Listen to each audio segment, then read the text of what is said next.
Well, it has been a long time since the Tampa Bay Lightning and its fan base have experienced a feeling like this. Losing in the first round has not happened. Let me say this. They have not lost a series in the Eastern Conference since 2019. Of course, we know that Columbus series still haunts this franchise a little bit. But since before the pandemic, they have been the kings of the East. And I want to say this right out of the gates. It was not for a lack of effort. Outside of Game 2, the Lightning were arguably the better team in every other game in this series. But, David, the puck luck was not on their side. Yeah, when I first really got into hockey, I was telling my friends, I said, you know how ball don't lie in basketball? Pucks lie a lot, like pathologically lie. And throughout this series, we saw the Maple Leafs get lucky bounce after lucky bounce. And to be honest, Game 6 overtime winner was one of those lucky bounces. But the pace of the game was controlled by Tampa Bay. Vasilevsky played extremely well. Credit to the Maple Leafs. They got the win. But as you said, they were pretty much the better team. And we saw that throughout each game here at Amalie Arena. But it's so tough to have this losing the series the way that they did. Yeah, and look, John Cooper said after the game, the only statistic that matters are wins and losses. And by that account, the Maple Leafs were the better team. The right team advances on. And I want to make one thing very clear. Take nothing away from Toronto. Talk to Steven Stamkos, Victor Hedman, John Cooper. They all have won the Stanley Cup a couple of times. Right. They've made it to back-to-back Stanley Cup finals, and they will be the first to tell you, you need those breaks. You need that puck luck, and anybody who says that they don't get breaks and puck luck is lying to you. That is part of the game. It's part of the playoffs when you're working with such small sample sizes. But I really urge Tampa Bay Lightning fans to, A, don't lean into the fact that they didn't have Eric Chernak. Don't lean into the fact that the referees maybe didn't call some things your way. We saw Brandon Hagel take a high stick, a very clear one right in front of the ref, and it was a no call. That was evident a couple of times this series. I know people want to bring up the Braden Point no-goal from Game 4, where it was very clearly a loose puck, and the ref blew the whistle early. There were a lot of these little instances that really hurt this team, but ultimately it did not decide the end result. When you're leading by a goal in Game 3 with a minute left, this team knows how to close. That is why they've won a couple of cups and have been to 3 straight Stanley Cup finals. Right. They didn't do it that night, lost in overtime. They were up 4-1 in the third period, and for the first time ever gave up a 3-goal lead in the playoffs in the third period. They lost that game in overtime. This was a 50-50 battle here last night in this building, and they just could not earn that extra break. It was pretty even, and as well as Vasi played, Ilya Samsonov played just a little bit better. Expected goals given up. He was supposed to have somewhere, I think, like 3.5. He gave up 1. Yeah. And Andrei Vasilevsky was supposed to give up 2.5, and he gave up 2. And the margin for error here is so small. Just please don't make excuses for the Lightning about this loss. They're not doing it in the locker room. In the end, this was a hard-fought series between two amazing teams, to be honest. And I would be shocked if Toronto would now that they got the monkey off their back and have won their first-round series in 19 years, if they didn't use this to catapult them into a deeper run, because what they did against the Lightning is really hard. What the Lightning did against them last year was really hard, and that catapulted them into a Stanley Cup final as well. Yeah, winning a series like this can really strap a rocket to your back and just propel you all the way. I'm not saying Leafs to the final right now, but as you said, that really could happen just because of the momentum they have of winning not just this series, but winning the series on Tampa Bay's ice and beating them every time they came to this arena. 3 times. Real quick, I want to talk about Samsonov because you mentioned it. Came into the postseason with 1 playoff win. Yep. That was it. He was not known for success in the playoffs. But as this series progressed, this is something they say about Vasi. As this series progressed, Samsonov improved. He got better. And to be honest with you, Game 6, he was playing out of his mind, and you have to tip the cap to Samsonov. He completely earned that win. Yeah, it reminds me of Game 6 inside this building last year against the Colorado Avalanche, losing 2-1. Though I would say that the Avalanche kind of suffocated the Bolts in that third period. It seemed like the Avs were the better team throughout that series. That's not how I felt in this one. It's going to be weird for this team to have a summer. They have not had a summer in a very long time. I mean, you think about they had the break because of the pandemic. Then they played in the bubble. That next season came just like that, won again, and because of the pandemic / Olympic schedule, right. Next season came just like that and pushed them right back to the end of June. So they still only had a couple of months to prepare for this upcoming season. They have not had more than 2 months to prepare for the following season.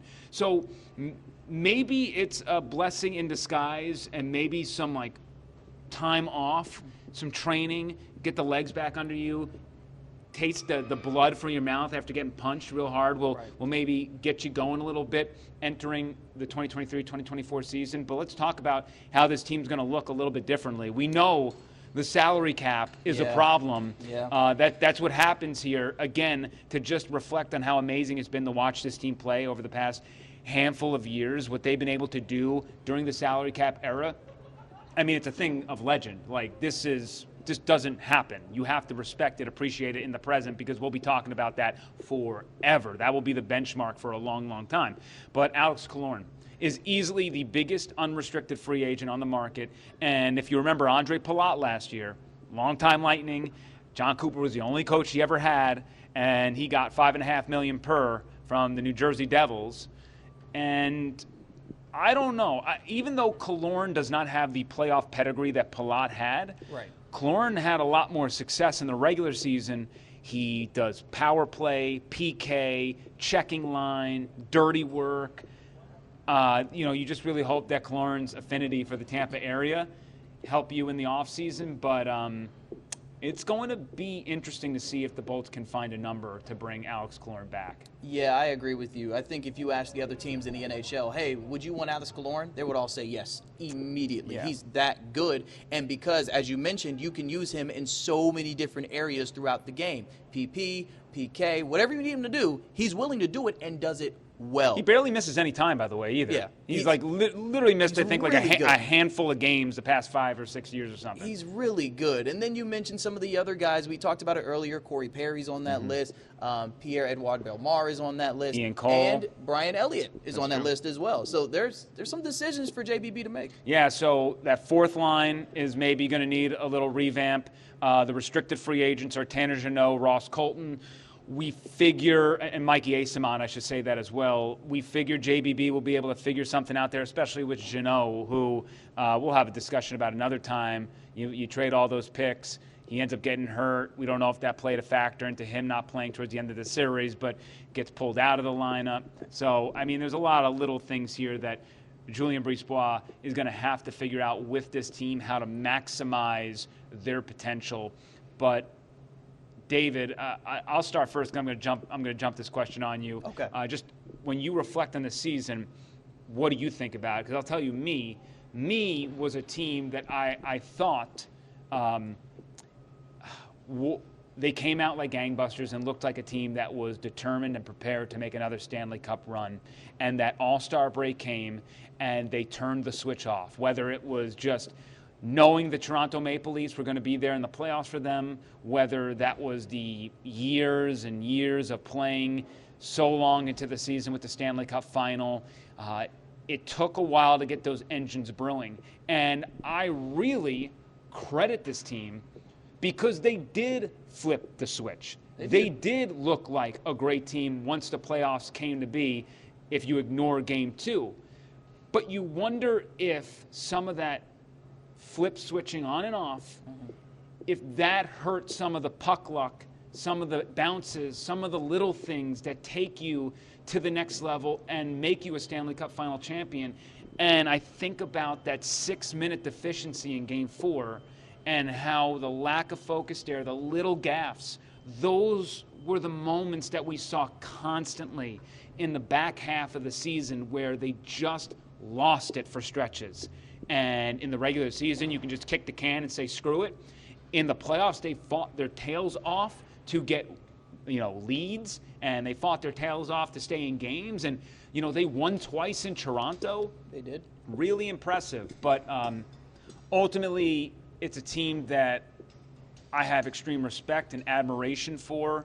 and I think is really part of a turning point towards reminding themselves how hard it is to make it to where you need to go and how tough it is with the depth of talent slowly getting smaller, because life is easy when you got the Barclay Goodrows and the Yanni Gourds and the Blake Colemans, you know, and the Andre Palats. Yep. But the margin for error now is so much slimmer because of salary cap era and what has been forced on this team due to the lack of money. So it's not the mark of the end. I think it's a transition point into really figuring out how they're going to have a second life with this core, because, you know, we all believe that Hedman, Stammer, Kucherov, Point, Cirelli, Chernak, Vasi, I mean, they're not going anywhere,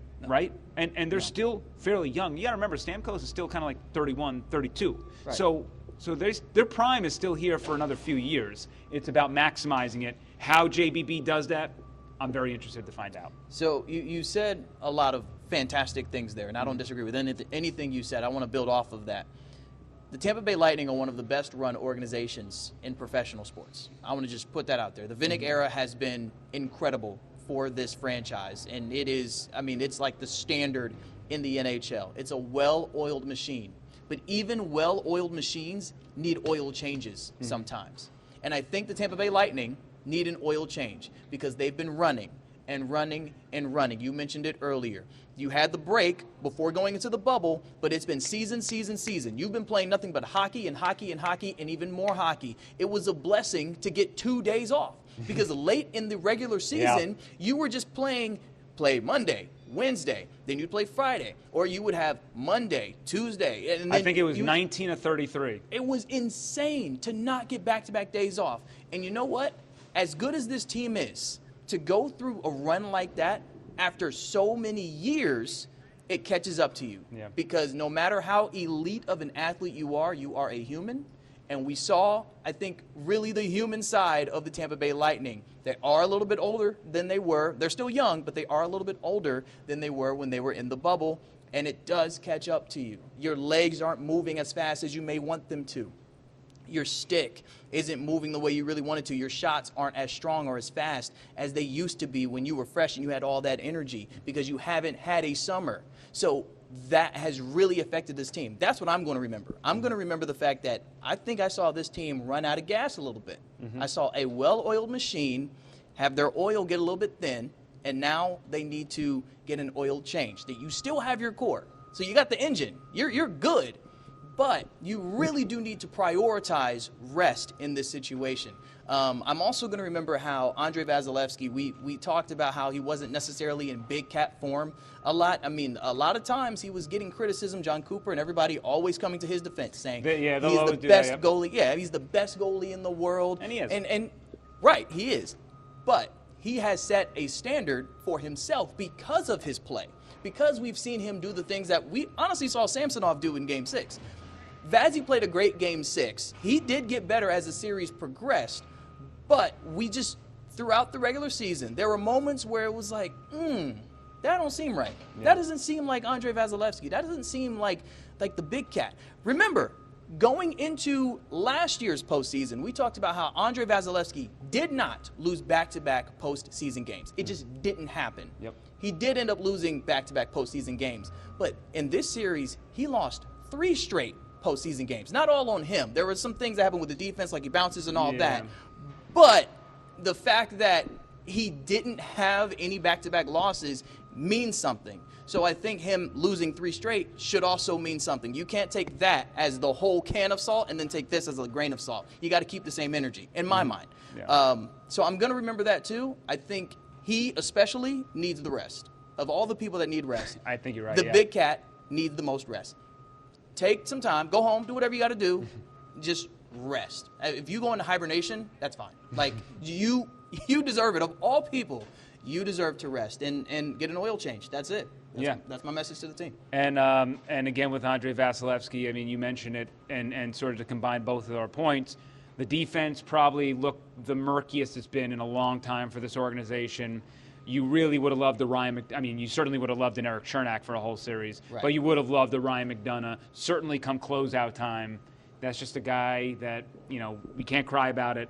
John Cooper said at some point you got to forget about it, and he's right. But that's just to show you the perspective of when retooling, Andrei Vasilevsky is going to have to elevate his game even more to overcompensate maybe some of the deficiencies on the back end. So, finally, I just want to mention 50 goals this season, amazing. 51 goals this season, amazing to watch. And Mikhail Sergachev is becoming a star in this league. Yes. I didn't mention him before as a strong core, but that guy got a fat contract in the offseason. We were like, whoa, 8.5 mil per? Right. Where the hell did that come from? Right. And then he had the season that he had. He's looking like a Victor Hedman and then some. So, he is still so young. So, really pleased to see his development. But once again, wrapping up the 2-1 overtime loss for this franchise. They are 1-10 in overtime since the bubble. Yep. And they're regressing to the mean, 23-19 all time. This organization used to be known as the OT Kings in the playoffs, and now this 1-10 stretch is sort of bringing them back down towards the mean of probably where statistics should bring them. But for David Shealy, I'm Evan Klosky. This is the last time we will be inside Amalie Arena until the player exit interviews sometime soon. But then we will see you again from right here sometime in September when the preseason begins.